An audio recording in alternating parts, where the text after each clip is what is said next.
പഹൽഗാം ഭീകരാക്രമണത്തിനു പിന്നാലെ പാകിസ്ഥാന് ഇന്ത്യ നൽകിയ മറുപടി ഓപ്പറേഷൻ സിന്ദൂർ.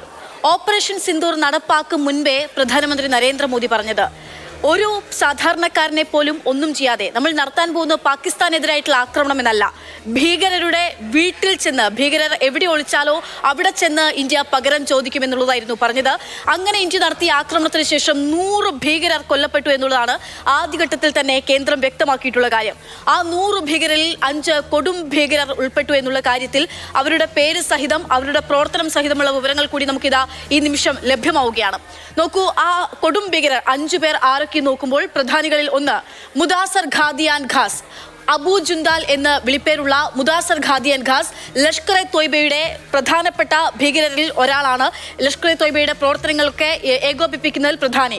നമ്മൾ അന്ന് ഓപ്പറേഷൻ സിന്ദൂർ നടത്തിയ ദിവസം മർക്കസ് തോയ്ബ തകർത്തതായിട്ടുള്ള വിവരങ്ങൾ നമ്മൾ കേട്ടിരുന്നു.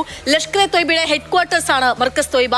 ഈ മർക്കസ് തോയ്ബയിലാണ് ആത്മീയമായിട്ടുള്ള ഒപ്പം തന്നെ അവരുടെ ആയുധ പരിശീലനങ്ങൾ മറ്റു പരിശീലനങ്ങളൊക്കെ നടക്കുന്നത് മർക്കസ് തോയ്ബയാണ്. ഈ മർക്കസ് തോയ്ബയുടെ മേൽനോട്ടക്കാരൻ ചുമതലക്കാരനായിരുന്നു അബു ജുന്ദാൽ. അബു ജുന്ദാലാണ് കൊല്ലപ്പെട്ട കൊടും ഭീകരരിൽ ഒരാൾ.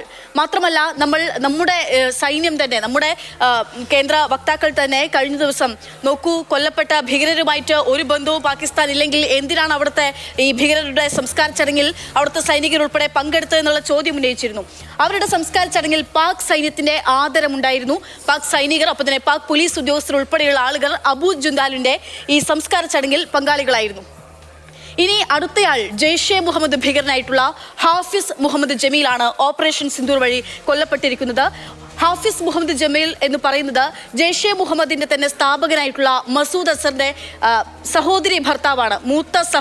അസറിന്റെ മൂത്ത സഹോദരിയുടെ ഭർത്താവാണ് ഹാഫിസ് മുഹമ്മദ് ജമീൽ.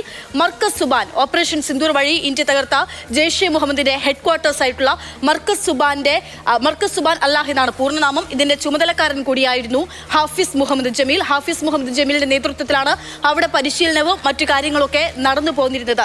ഇയാളാണ് കൊല്ലപ്പെട്ടവരിൽ ഒരാൾ. പ്രധാനമായി ഹാഫിസ് മുഹമ്മദ് ജമീൽ ജെയ്ഷെ മുഹമ്മദിനായി ചെയ്തു പോകുന്ന കാര്യങ്ങൾ പണം സ്വരൂപിക്കലും ഒപ്പം തന്നെ ജെയ്ഷെ മുഹമ്മദിലേക്ക് യുവാക്കളായിട്ടുള്ള ആളുകളെ ആകർഷിക്കലും ഉൾപ്പെടെയുള്ള കാര്യങ്ങളായിരുന്നു ഹാഫിസ് മുഹമ്മദ് ജമീലിന്റെ നേതൃത്വത്തിൽ ചെയ്തു പോകുന്നത്. മറ്റൊരു കൊടും ഭീകരൻ കൊല്ലപ്പെട്ടിരിക്കുന്നത് മുഹമ്മദ് യൂസുഫ് അസറാണ്. ജെയ്ഷെ മുഹമ്മദ് ഭീകരനാണ് മുഹമ്മദ് യൂസുഫ് അസർ. മസൂദ് അസറിന്റെ മറ്റൊരു സഹോദരിയുടെ ഭർത്താവാണ് മുഹമ്മദ് യൂസുഫ് അസർ. ഇയാൾ പ്രധാനമായും ജെയ്ഷെ മുഹമ്മദിനായി ചെന്നുപോയത് കാര്യമെന്ന് പറയുന്നത് ആയുധ പരിശീലനം. അവിടെ എത്തുന്ന ജെയ്ഷെ മുഹമ്മദിൽ ആകൃഷ്ടരായി എത്തുന്ന ആളുകൾക്ക് ആയുധ പരിശീലനം നൽകലായിരുന്നു ഇയാളുടെ പ്രധാന പണി ജെയ്ഷെ മുഹമ്മദിനായി ചെയ്യുന്നത്. ഒപ്പം തന്നെ ജമ്മു കശ്മീർ കേന്ദ്രീകരിച്ച് നടത്തുന്ന ഭീകര പ്രവർത്തനങ്ങളിലൊക്കെ മുഖ്യ സൂത്രധാരനാണ് മുഹമ്മദ് യൂസുഫ് അസർ. അതുമാത്രമല്ല, 99-ലുണ്ടായിട്ടുള്ള കഠാർ വിമാനം റാഞ്ചലിൽ പ്രധാനിയാണ് മുഹമ്മദ് യൂസുഫ് അസർ. അതിൽ മുഖ്യപ്രതികളിൽ ഒരാൾ കൂടിയാണ് മുഹമ്മദ് യൂസുഫ് അസർ. അതുകൊണ്ട് തന്നെ ഇന്ത്യ കഴിഞ്ഞ കുറെ നാളുകളായി തേടിക്കൊണ്ടിരിക്കുന്ന ഭീകരരാണ് കൊല്ലപ്പെട്ടത് എന്നുള്ളത് നമുക്ക് നിസ്സംശയം പറയാൻ സാധിക്കുന്നു. മറ്റൊരു കൊടും ഭീകരൻ കൊല്ലപ്പെട്ടിരിക്കുന്നത് അബു ആഗാസയാണ് ഇന്ത്യയുടെ ഓപ്പറേഷൻ സിന്ദൂർ വഴി. ഇയാൾ ലഷ്കർ എ തോയ്ബയുടെ ഭീകരനാണ്. ജമ്മു കശ്മീരിൽ ഭീകര പ്രവർത്തനങ്ങൾ നടത്തുന്നതിലൊക്കെ ചുക്കാൻ പിടിക്കുന്ന പ്രധാനിയാണ് ഇയാൾ. അഫ്ഗാനിസ്ഥാനിൽ നിന്നും ഇയാൾ ലഷ്കർ എ തോയ്ബയ്ക്ക് വേണ്ടി ആയുധം കടത്തലാണ് ഇയാളുടെ പ്രധാന പണി എന്ന് പറയുന്നത്. ഒപ്പം തന്നെ ഇയാളുടെ സംസ്കാര ചടങ്ങിലും പാകിസ്ഥാന്റെ ഔദ്യോഗിക ബഹുമതി ഉണ്ടായിരുന്നു. പാകിസ്ഥാന്റെ പതാക, ഒപ്പം തന്നെ നമ്മൾ കണ്ടു പാകിസ്ഥാനിൽ നിന്നുള്ള സൈനികർ, ഒപ്പം പാകിസ്ഥാനിലെ മറ്റ് ഉദ്യോഗസ്ഥർ, പോലീസ് ഉദ്യോഗസ്ഥർ ഉൾപ്പെടെയുള്ള ആളുകൾ അബു ആഗാസയുടെ സംസ്കാര ചടങ്ങിലും വന്നിരുന്നു എന്ന് ഓർക്കുക. മറ്റൊരു കൊടും ഭീകരൻ കൊല്ലപ്പെട്ടിരിക്കുന്നത് ജെയ്ഷെ മുഹമ്മദ് ഭീകരനായിട്ടുള്ള മുഹമ്മദ് ഹസൻ ഖാനാണ്. ഇയാൾ മുഫ്തി അസർ ഖാന്റെ മകനാണ്. മുഫ്തി അസർ ഖാൻ എന്ന് പറയുന്നത് ജമ്മു കാശ്മീരിൽ ജെയ്ഷെ മുഹമ്മദിന്റെ ഓപ്പറേഷണൽ കമാൻഡറാണ്. ജമ്മു കാശ്മീർ കേന്ദ്രീകരിച്ചുകൊണ്ട് ജെയ്ഷെ മുഹമ്മദിന്റെ പ്രവർത്തനങ്ങളെ ഏകോപിപ്പിക്കുന്ന മുഫ്തി അസർ ഖാന്റെ മകനായിട്ടുള്ള മുഹമ്മദ് ഹസൻ ഖാനാണ് കൊല്ലപ്പെട്ട മറ്റൊരു ഭീകരൻ. ജമ്മു കാശ്മീർ ഭീകരാക്രമണത്തിൽ മുഖ്യ സൂത്രധാരൻ കൂടിയാണ് ഇയാൾ എന്നുള്ളത് നമ്മൾ ഓർക്കേണ്ടിയിരിക്കുന്നു. നമ്മൾ ഈ കണ്ടത് കൊല്ലപ്പെട്ട 5 പേരിൽ കൊടും ഭീകരരായിട്ടുള്ള 5 ആളുകളുടെ പേരുകളാണ് നമ്മൾ കണ്ടത്.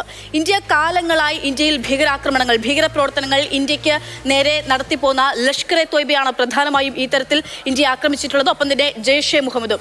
ഇവരുടെ പ്രധാനമായിട്ടും ഈ സംഘടനകളുടെ, ഈ ഭീകര സംഘടനകളെ തീറ്റിപ്പോറ്റി ഇവർക്ക് വേണ്ടിയിട്ടുള്ള പരിശീലനങ്ങളൊക്കെ നൽകി ഇവരുടെ തലപ്പത്തുള്ള ആളുകളെ തെരഞ്ഞുപിടിച്ച് ആക്രമിച്ച് അവരെ കൊലപ്പെടുത്തുക എന്നുള്ളതായിരുന്നു ഓപ്പറേഷൻ സിന്ദൂർ വഴി ഇന്ത്യ നടപ്പാക്കിയിട്ടുള്ള നയം. അതായത്, ഞങ്ങൾ ഭീകരർ എവിടെയുണ്ടോ അവിടെ ഞങ്ങളെത്തി, അവിടെ എത്ര കിലോമീറ്റർ അകലെയാണോ അവിടെ എത്തി അവരെ ആക്രമിക്കും, കൊലപ്പെടുത്തും, ഇല്ലാതാക്കും എന്നുള്ളതായിരുന്നു പ്രധാനമന്ത്രി നരേന്ദ്രമോദി പറഞ്ഞിരുന്നത്.